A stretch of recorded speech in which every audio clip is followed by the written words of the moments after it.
Margaret Thatcher একটা কথা বলেছিল যে যদি তোমাদের অনেক কথা শুনতে হয় তাহলে তোমরা যে কোনো পুরুষকে জিজ্ঞাসা করো, আর যদি তোমাদের কাজ করে নিতে হয় তাহলে মহিলাদের সঙ্গে কথা বলবো।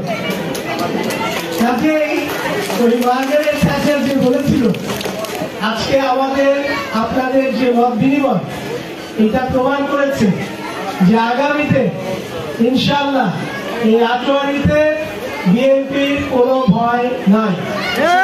আজকে যে মেয়েরা স্কুলে যায়, মেয়েদেরকে বেতন দিতে হয়, মেয়েদেরকে বেতন দিতে হয়, এটা কে করল? এটা বেগম খালেদা জিয়া করলেন যখন তিনি 90 সালে প্রধানমন্ত্রী হলেন, 91 সালে। তারপরে তিনি প্রথম মেয়েদের পড়াশোনাটাকে অবৈতনিক বা ফ্রি করে দিলেন। তার ফলে আর মেয়েদেরকে টাকা পয়সা খরচ করে পড়াশোনা করতে হয় না। সেই একই রকম ভাবে আজকে বিএনপি আসলে আপনার এলাকার উন্নতি হয়। সেটা প্রমাণ কি জানেন? আরো একটা প্রমাণ দেখাচ্ছি। আজকে আমরা যে কলেজে বসে আছি, এই কলেজটার নাম কি? গোলাম হাফিজ কলেজ। এটা আমাদের সাবেক স্পিকার মির্জা গোলাম হাফিজ সাহেবের নামে একটা কলেজ। এই কলেজটাও কিন্তু হয়েছে বিএনপির সময়। কাজেই যখনই বিএনপি আসে এই এলাকার উন্নতি হয়। বিএনপির 180 দিনের পরিকল্পনা, অর্থাৎ বিএনপি যখন বা যদি ইনশাআল্লাহ যখন সরকার গঠন করবে, প্রথম 180 দিন বিএনপি কি কি করতে চায় এই কথাগুলো এই কাগজে লেখা আছে। এখানে অনেক কিছু আছে, শিক্ষার কথা আছে, শিল্পর কথা আছে, আইন শৃঙ্খলার কথা আছে, করের কথা আছে, এরকম অনেক কিছু আছে, কৃষির কথা আছে।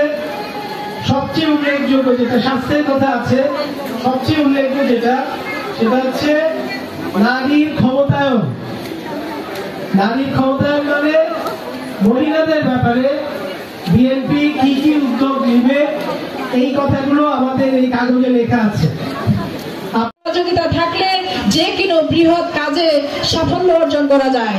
আজকে আমরা এখানে এত মহিলা এত মানুষ উপস্থিত হয়েছি, আসলে আনন্দে আমার চোখে কিন্তু আপা আপনার টেনশনের কিছু নেই, সকলে আসবে ইনশাল্লাহ।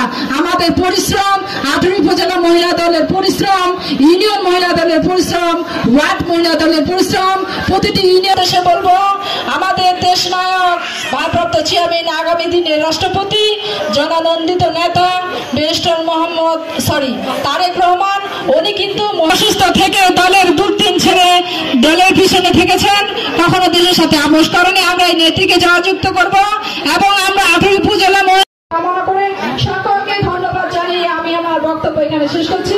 আল্লাহ হাফেজ। বাংলাদেশ জাতীয়তাবাদী মহিলা দল জিন্দাবাদ। তারেক রহমান। এবং প্রত্যেকটি ইউনিয়নে মেয়েদের জন্য আলাদা সেল এবং স্নাতক ডিগ্রিধারী একজন কর্মী থাকবে। আপনাদের সামনে মূল্যবান বক্তব্য রাখবেন ব্যারিস্টার মোহাম্মদ নওশাদ জমির ভাই।